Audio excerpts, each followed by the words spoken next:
Os líderes da França e da Alemanha voltaram a se reunir hoje para discutir a crise do euro. Nicolas Sarkozy e Angela Merkel deram um ultimato à Grécia. Angela Merkel foi curta e direta. Disse que deseja a permanência da Grécia no bloco, mas se o país não conseguir cumprir as reformas, não vai receber a próxima parcela de empréstimo. Na semana passada, o premier Lucas Papademos chegou a declarar, depois de uma reunião fracassada com sindicalistas, que ajustes fiscais eram vitais para o país não dar o calote. O pacto fiscal que limita o déficit dos países em 3% será assinado em março.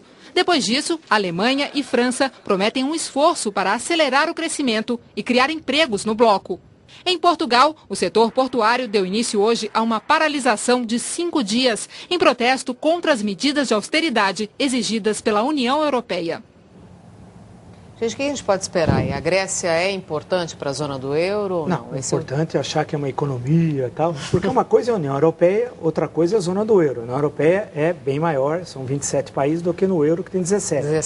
Agora, já muitos economistas, especialmente europeus, tal, que acompanham essa crise, já disseram que tudo indica que a Grécia vai sair da zona do euro, porque ela está numa situação muito difícil, ela não vai conseguir cumprir as exigências colocadas e vai passar a ter ou voltar a ter a sua moeda, ter a sua própria política monetária, etc. Tal. E os países da zona do euro poderão, então, continuar seguindo a vida, que tem problemas graves em vários deles, como um deles citado no final, que é a questão de Portugal. Né? Eu estive observando, Vila, uma coisa interessante. A Itália reclamou porque o dinheiro que estavam oferecendo a ela custava 8,5 ao ano. E há poucos dias atrás eu vi que ao Brasil foi oferecido dinheiro a 3,5. O Fundo Monetário disse, olha, tem dinheiro aqui, venham buscar o que vocês quiserem. 3,5. Então, isso é um jogo de grupos econômicos, de banqueiros internacionais, que vê, em primeiro lugar, a garantia do seu investimento. Isso está acontecendo na Europa. Se não dá garantia, como a Grécia não dá, como a Itália não dá, então, agora, o Brasil tem dinheiro a 3,5, porque hoje tem garantia. E a Itália brigou lá para ter o seu dinheiro com juro menor e não conseguiu. Então, que jogo é esse? Que intricado jogo é esse desses grandes conglomerados bancários internacionais que financiam, exageram os financiamentos, provocam desenvolvimento em áreas que não devem. Por exemplo, a Espanha construiu tantos prédios que hoje não tem como fazer o que faz com esses prédios. Quem deu o dinheiro? Os banqueiros. E as garantias? Então, isso eu gostaria que o telespectador prestasse bem atenção, porque tem um jogo por trás de banqueiros em toda essa estratégia. Curtíssimo. Há uma mudança estrutural no capitalismo. A Europa não pode querer manter um padrão de vida se ela não tiver crescimento econômico, produtividade, comparativamente aos países do Ásia-Pacífico. Agora, vai ter um mercado comum, Coreia do Sul, Japão e China, que vai ser certamente, imagina o poderio disso. Ou seja, a Europa, ela é produto, ela tem um desenvolvimento econômico capitalista do século XIX, XX e tal. O mundo mudou. Enquanto, se ela quiser manter esse padrão, ou ela, economicamente, constrói essas condições como ela construiu ao longo dos 2 últimos séculos, ou não é possível em Portugal ter um padrão de vida que a economia portuguesa é impossível de ter sozinha. Precatórios são ordens judiciais para que o poder público pague uma dívida para a qual não há mais recurso possível. No entanto, somente a União deve hoje cerca de 100 milhões de reais em precatórios. Para resolver esse problema, o Conselho Nacional de Justiça criou comitês com a participação do Estado, dos credores, dos tribunais e da OAB. O problema é que muito poucos deles saíram do papel. Funcionário público aposentado, seu Luiz moveu 2 ações na Justiça contra o Estado para receber rendimentos atrasados e uma licença-prêmio. Os processos foram julgados em 2000 e em 2005 e seu Luiz ganhou as causas. Não cabe mais recurso. Ele espera, ansioso, por R$500 mil que o ajudariam a quitar as dívidas e a reformar a casa. Mas até hoje, não recebeu nada. Eu estou necessitado desse dinheiro, preciso muito. Que estou com muita dívida, e eu não sei o porquê que eles não pagam, né? Seu Luiz é apenas um entre os milhares de credores dos estados, municípios e da União que não recebem o valor devido, apesar da determinação da Justiça. São os chamados precatórios, que somam nada menos que 100 bilhões de reais em todo o país. Somente o estado de São Paulo deve 18 bilhões e a capital paulista 16 bilhões de reais. Desde 1988, o Congresso Nacional já aprovou 3 moratórias que permitiram atrasar o pagamento dos precatórios em 33 anos. O não pagamento dos precatórios coloca em xeque o próprio funcionamento do Poder Judiciário, uma vez que os estados, os municípios e a própria União simplesmente não cumprem uma determinação da Justiça.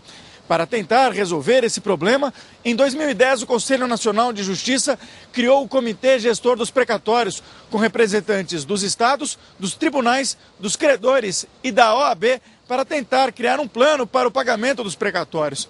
Mas até agora, poucos deles saíram do papel. A maneira mais fácil de entender isso aí seria o seguinte, é mais ou menos como uma concordata, hoje a recuperação judicial. O devedor traz os números para o Poder Judiciário, certo? Esses números são auditados, conferidos, aí reúnem-se os credores numa assembleia com o Judiciário e o devedor e tentam estabelecer um plano de negócios. A OAB decidiu pedir a instalação urgente dos comitês depois de 17 desembargadores do Tribunal de Justiça de São Paulo receberem de uma vez só R$1 milhão cada um de auxílio moradia atrasado. A OAB coloca em dúvida se o cronograma de pagamento foi respeitado no caso dos desembargadores.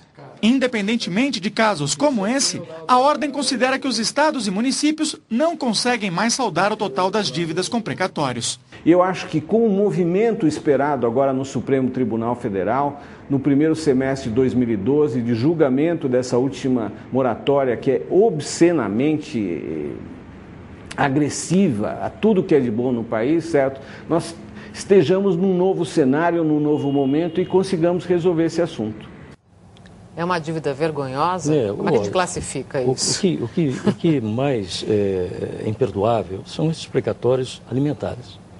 Aqueles que têm direito de receber, são pessoas físicas que o Estado tem que pagar. Como o seu Luiz aí na matéria. Como o seu Luiz, que apareceu na matéria. Depois, os outros precatórios são de empresas que prestam serviço público, mas isso se dá no município, no Estado e na União.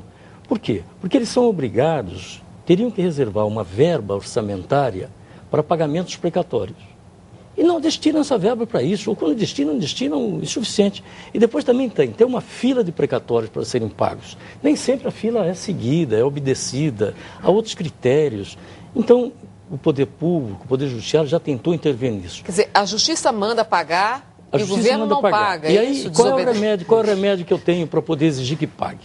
Então, eu posso ir ao juiz e pedir, olha, intervenção no município. Aí o município diz, olha, eu não pude pagar, ou o Estado, porque eu tenho dinheiro para botar na educação, para botar na saúde, eu não tenho dinheiro para precatório. Aí então o poder público, o judiciário vai, então tá bom, vamos intervir aqui nesse município que não paga. Aí afasta o prefeito.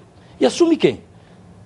Então essa solução nunca foi feita, porque se assume o outro, as condições são as mesmas. Então é um caso que parece que não tem solução, mas tem. Basta que se exige que o poder público, o administrador público, reserve da verba orçamentária um percentual para pagamento precatórios, que seja suficiente para atender a demanda que existe na sua área, Estado, município e União. Mas como é que os desembargadores lá receberam? Essa que eu disse, a fila. Agora, essa é uma questão que nós falamos aqui no Jornal da Cultura. Vale lembrar, tudo começou aqui, né? Ou seja, primeiro com o Supremo, o Superior Tribunal de Justiça, e no caso do Tribunal de Justiça de todos os estados, é o caso de São Paulo, que é gravíssimo. Eles receberam um auxílio moradia, que não deviam ter recebido, de 700 mil a 1 milhão. Dizem que é legal, pode até que seja legal, mas não é ético. Ou seja, no Brasil nós temos que revogar a Constituição, o artigo que diz que todos são iguais perante a lei. Em São Paulo, a gente que é mais igual que o outro. Por exemplo, o Ricardo Lewandowski, César Peluz, vão dar o nome aos bois. Ou a gente honra a calça que veste ou vai embora, né? Então vamos dar o nome a esses dois. Eles estão hoje lá no Supremo. Eles foram aqui de São Paulo. Receberam, um teria recebido, porque teria de dizer para nós ter coragem, 700 mil, o outro 1 milhão. Certo? Auxílio moradia, mas eles moravam aqui. Auxílio moradia do quê? Né? Agora diz que querem receber auxílio transporte e auxílio alimentação. O curioso é que o aposentado, quando fala em aumentar 1%, 2%, cai o mundo. Então eu queria que o Ricardo Lewandowski, que soltou uma nota hoje dizendo que ele não estava envolvido, tanto que ele podia suspender a liminar do CNJ, porque não era envolvimento pessoal, ele está tergiversando. Ou seja, para o telespectador, pode ser que aqui em São Paulo não esteja sendo investigado o que ele recebeu, porque, por incrível que pareça, é legal. Para os de cima, tudo é legal. Mas estão investigando desembargador que contou tempo de advogado, como se fosse juiz. Seria caso de demissão a bem do serviço público. Vão ser demitidos? No máximo vão ser aposentados. Igual aquele senhor do Superior Tribunal de Justiça, que vendia sentença para o crime organizado, chama-se Paulo Medina, e foi aposentado com R$25 mil por mês. E teve um caso agora que eu fiquei com inveja. Teve um desembargador, ex-presidente do tribunal, que teve a sua cobertura inundada. Choveu demais e inundou. E a hora que o tribunal adiantou para ele R$150 mil para ele fazer a reforma da cobertura dele. É um jurista emérito, conhecido, que nunca poderia ter exercido esse poder diante do tribunal para pegar um dinheiro tão fácil para isso. Tá certo. Hoje, segunda-feira, é dia de Roda Viva e nós vamos agora até o estúdio do programa para falar com o jornalista e apresentador Mário Sérgio Conte. Quem é o convidado de hoje? Boa noite, Conte. Boa noite. O convidado de hoje é o ministro Marco Aurélio Mello, do Supremo Tribunal Federal, que deu aquela polêmica liminar restringindo os poderes do Conselho Nacional de Justiça, e hoje a gente vai conversar sobre isso aqui no Roda Viva logo mais. Então está feito o convite para o Roda Viva de hoje com o ministro do Supremo Tribunal Federal, Marco Aurélio Mello, logo depois do Jornal da Cultura. E a seguir, o argentino Lionel Messi ganha pela terceira vez o troféu Bola de Ouro da FIFA e Neymar leva o prêmio de gol mais bonito.